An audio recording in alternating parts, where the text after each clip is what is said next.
Karen Whitmore stood in her front yard at 6:47 a.m., wearing a neon yellow safety vest and wielding a measuring tape like a weapon, blocking the ambulance racing toward the Henderson house. The paramedics honked frantically as she held up her hand and shouted, "Stop. That grass is 2 inches too high per HOA regulation 4.7b.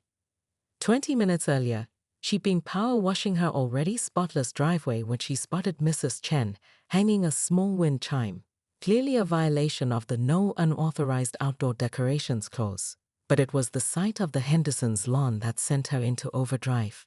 Armed with her official HOA clipboard and her grandmother's antique ruler, she'd marched across the street to document the infraction when the ambulance came screaming down Maple Lane.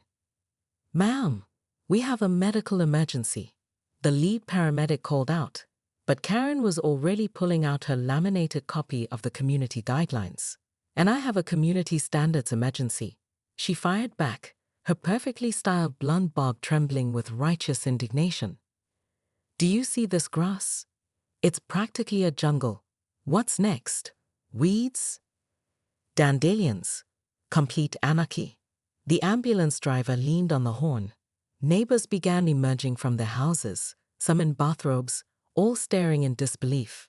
Karen felt the familiar rush of being the center of attention, the guardian of order in their little suburban paradise.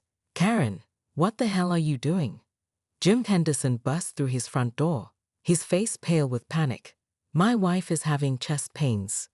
"Then maybe you should have thought about that before letting your street Augustine grow beyond regulation height," Karen snapped, measuring the grass with theatrical precision. 2 3/4 inches. The limit is clearly stated as 2.5.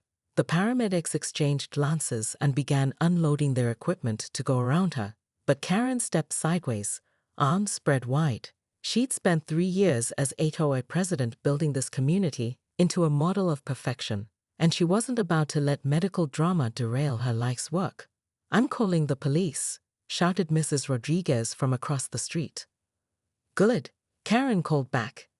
"They need to see this blatant violation too."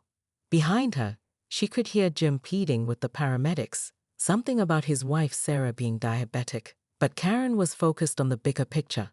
Today was the annual HOA pool party, the crown jewel of community events, and she'd be damned if she let property violations ruin the perfect backdrop she'd been planning for months.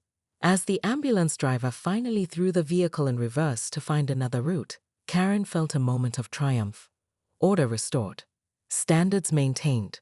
But as she turned toward her house, clipboard clutched to her chest, she caught sight of something that made her blood run cold.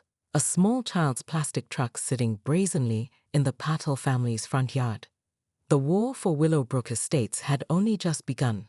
3 hours later, Karen stood at the community pool entrance like a bouncer at an exclusive club, her clipboard now accompanied by a 3-ring binder of pool regulations and a digital camera hanging from her neck. The annual HOA pool party was supposed to start at noon, but she'd arrived early to ensure everything met her exacting standards. "Excuse me, Tyler," she called to the teenage lifeguard, who was setting up the poolside speakers.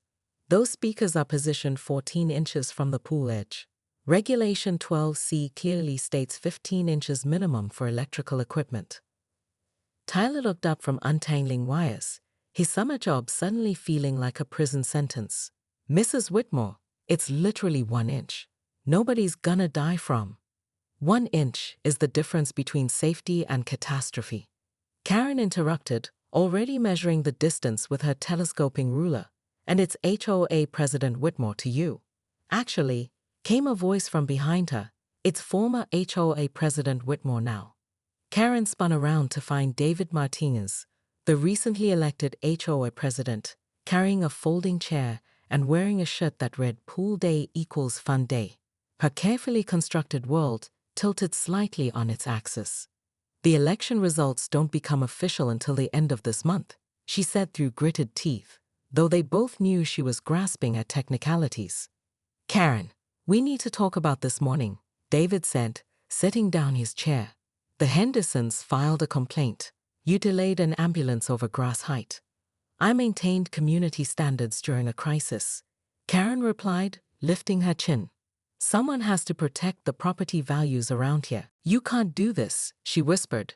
But even as she said it, she knew they could, should even. We can, and we have, Janet replied. Karen, this community isn't a museum.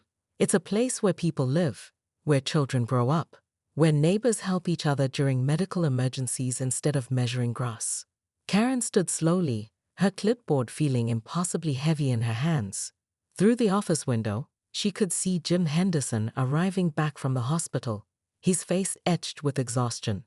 Sarah was stable, she'd heard someone say, but would need to stay overnight for observation. As she walked toward the pool exit, Karen passed the deflated unicorn float. Sofia Rodriguez was sitting next to it, tears in her eyes, while her mother tried to explain why the fun toy had to be put away. Karen stopped walking.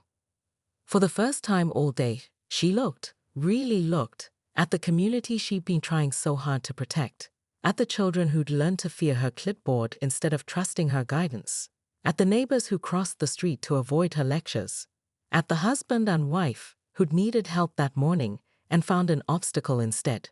She knelt down next to Sofia and helped her wipe away tears. You know what? Karen said, looking around at the board members who'd followed her outside. I think that unicorn needs more air. As she began inflating the oversized pool float, Karen felt something she hadn't experienced in years. The simple satisfaction of making someone smile instead of making them comply. But as the sun set over Willowbrook Estates and families began packing up their pool day memories, Karen couldn't shake the feeling that her story in this community wasn't over. David Martinez might be president now, but elections happened every year, and Karen Whitmore had always been very, very good at campaigns. She pulled out her phone and began typing a message to the community Facebook group.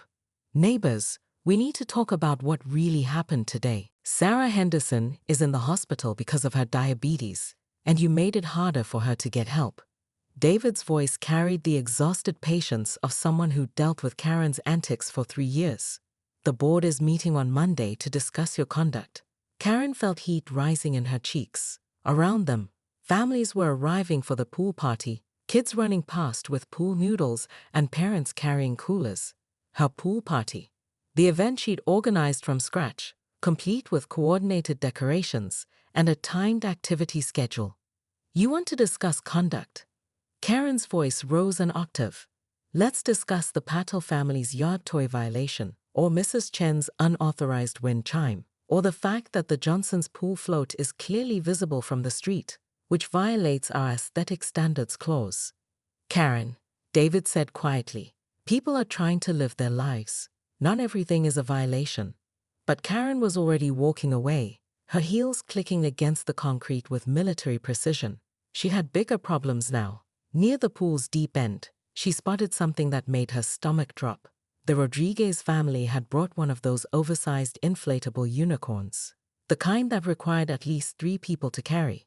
She checked her binder. Pool float size limitation. Article 8, Section 3. Maximum dimensions of 4 feet by 6 feet for safety and aesthetic purposes. This unicorn was easily 8 feet long. Karen raised her camera and began documenting the violation, but as she zoomed in, she noticed something else that made her pause. Little Sofia Rodriguez, who couldn't be more than 7 years old, was hugging the unicorn float with pure joy, her face lit up with the kind of happiness that used to remind Karen why she'd started caring about the community in the first place. For just a moment, Karen's finger hesitated over the camera's shutter button. But then she remembered the board meeting on Monday, David's words about her conduct, and the slowly eroding respect she'd worked so hard to build. The camera clicked. By 2 p.m., Karen had documented 17 separate violations and had engaged in heated arguments with half the neighborhood. The pool party was in full swing. But instead of the harmonious community gathering she'd envisioned, it felt like a battlefield with chlorine and inflatable weapons. She was crouched behind the pool supply shed, telephoto lens focused on the Miller family's clearly oversized cooler, when she heard her name being called over the loudspeaker. Karen Whitmore, please report to the pool office immediately. David Martinez was waiting for her, along with 3 other board members and a pile of complaint forms, that seemed to have materialized in the last 2 hours. "Sit down, Karen," said Janet Walsh, the board secretary, her voice carrying the weight of someone who'd reached her breaking point. "We need to talk. If this is about the violations I've documented today, it's about you," David interrupted. "In the last 6 hours, you've blocked an ambulance, harassed a lifeguard, confiscated a child's pool toy, and attempted to measure the dimensions of Margaret Patterson's swimsuit to see if it violates our appropriate attire guidelines." Karen felt her carefully constructed defenses crumbling. "I was maintaining standards. Someone has to." "Look outside, Karen," Janet said, pointing toward the pool area. "Look at what your standards have created." Karen turned and saw the community she'd worked so hard to perfect. Kids were playing in the shallow end, while parents watched from chairs positioned exactly 15 inches from the pool edge, because Tyler had moved the speakers. The Rodriguez family's unicorn float was deflated and sitting on the concrete after Karen had insisted it was a safety hazard. Mrs. Chen sat alone at a picnic table, having removed her wind chime earlier that morning. But what struck Karen most was the silence where laughter should have been, the forced compliance where joy had once flourished. "We're removing you from all HOA positions effective immediately," David said gently.